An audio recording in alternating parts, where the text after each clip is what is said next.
On Sunday evening, the Weinstein Company's board of directors reached the conclusion that in light of new information about misconduct by Harvey Weinstein that has emerged in the past few days, his employment with the Weinstein Company is terminated, effective immediately.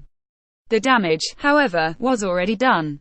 Weinstein, a terribly bullying, terribly pinguid, terribly influential movie mogul, first with Miramax, then Weinstein Co., had allegedly committed heinous acts of sexual coercion and harassment for decades, with a bombshell New York Times investigation revealing that the 65-year-old exec paid off at least 8 of his accusers, many of whom shared similar horror stories. A business meeting at a hotel suite soon gave way to propositions that were increasingly sexual in nature. One TV reporter claimed that Weinstein cornered her in the bowels of his restaurant before jacking off into a potted plant.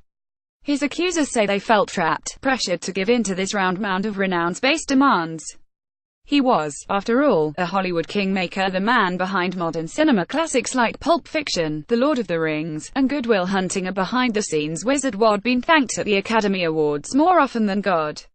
How could they deny him? Weinstein's comeuppance had a ring of poetic justice to it. After all, the Times piece dropped around the one-year anniversary of Donald Trump's infamous Grab Them by the Pussy Access Hollywood tape, in which the president-to-be was caught on a hot mic bragging that his stardom allowed him to sexually assault women at will. Both Weinstein and Trump are from the outer borough of Queens.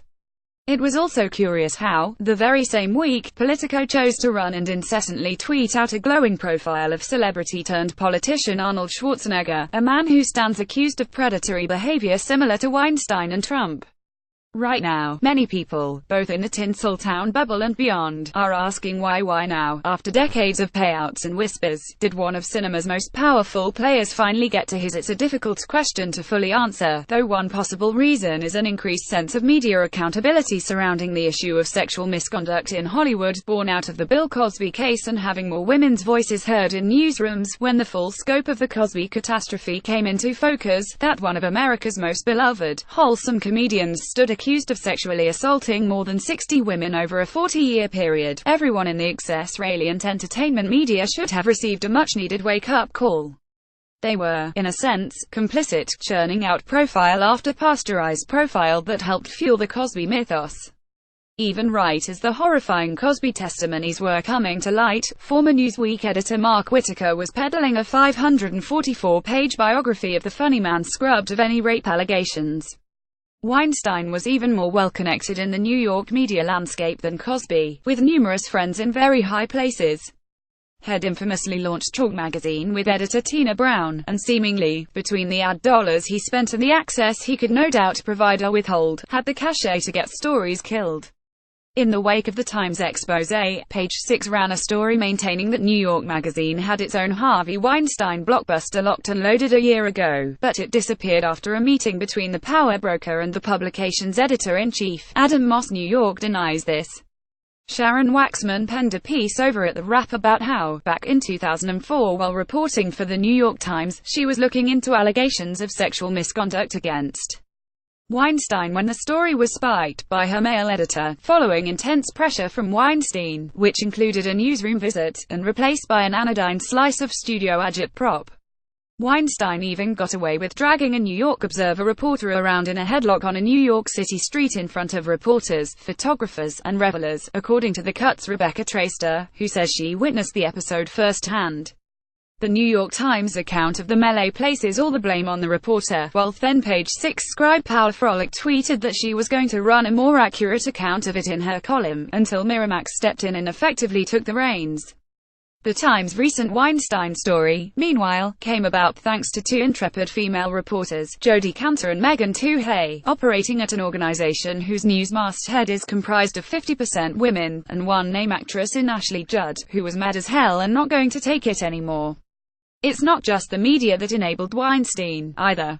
Since the sexual misconduct allegations came to light, those who have benefited from professional relationships with the embattled film mogul, from directors and actors he launched to stardom to agents and producers who got their cut, have remained deafeningly silent. The Daily Beast has reached out to dozens of industry folks, and the consensus is it's the talk of the town behind closed doors, but no one is willing to go on the record, perhaps fearing that it could hurt them down the line, should Weinstein return from the dead.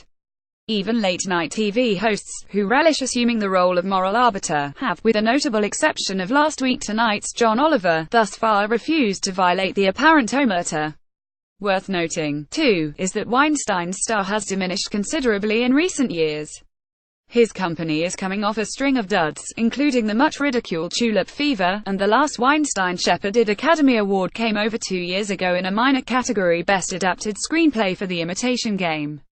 As with Cosby, retribution for Weinstein did not come until he was past his Selby date. Which brings us back to Schwarzenegger, and that profile of him that ran over the weekend in Politico. In the piece, the writer, Edward Isaac Dovere, confesses to having accompanied Schwarzenegger on flights aboard his private jet and red wine-filled feasts in Spain, and in return, gifted his idol with a puffy piece wherein he floated the actor for a number of cabinet positions and refused to press him on his pitiable track record as governor a myriad sex scandals, including, as it were, numerous Weinstein-esque allegations of sexual misconduct. A 2001 piece in Premiere magazine is largely credited with lifting the lid off the Schwarzenegger allegations. In the story, titled Arnold the Barbarian, writer John Connolly uncovered numerous shocking stories concerning the actor, from a female talk show host who claimed that he tweaked her nipple and then laughed at her objections to a producer who recalled how, on the set of Terminator 2 Judgment Day, Schwarzenegger allegedly pulled out a female crew member's breasts against her will. "I couldn't believe what I was seeing. This woman's nipples were exposed, and here's Arnold and a few of his clones laughing. I went after the woman, who had run to the shelter of a nearby trailer. She was hysterical but refused to press charges for fear of losing her job. It was disgusting," the producer told Premiere. 2 years later, just as the A-list actor emerged as the Republican frontrunner in the race for governor of California, the Los Angeles Times ran a series of stories in which as many as 11 women accused Schwarzenegger of grabbing and groping them, including an assistant director on the 1988 film Twins and a CNN intern. You are now subscribed to the Daily Digest and Cheat Sheet. We will not share your email with anyone for any reason. Did he rape me? No. One unnamed woman, who alleged the actor grabbed her breast in 1980, told the Los Angeles Times. Did he humiliate me? You bet he did. Schwarzenegger initially denied the allegations through his spokesman, before sort of fessing up. It is true that I was on rowdy movie sets and I have done things that were not right, which I thought then was playful, he said at the time. But now I recognize that I offended people. Those people that I have offended, I want to say to them I am deeply sorry about that and I apologize because that's not what I'm trying to do. This selective outrage also extends to Woody Allen, whose latest feature, Wonder Wheel, is closing the New York Film Festival this week. The film's marquee stars, Kate Winslet and Justin Timberlake, are two of many who continue to feature in Allen Productions, despite the fact that the legendary filmmaker's own adopted daughter, Dylan Farrow, has long accused him of child sexual abuse. Or how about Louis C.K., whose Allen-inspired film I Love You, Daddy opens on November 17, and who's been dogged by sexual misconduct rumors for years when it comes to Hollywood. These men, it seems, have not yet outlasted their use.